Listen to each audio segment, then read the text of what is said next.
एक सूखी खांसी और एक बलगम वाली खांसी। सूखी खांसी में क्या होती है कि खांसी तो होती रहती है आपको, बट कफ बाहर नहीं निकलता।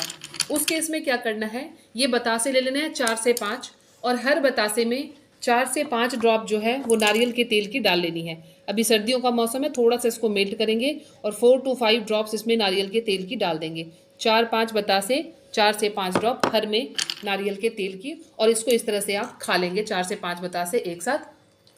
आपकी सूखी खांसी 1 डे में 50% जो है वो रिकवर हो जाएगी।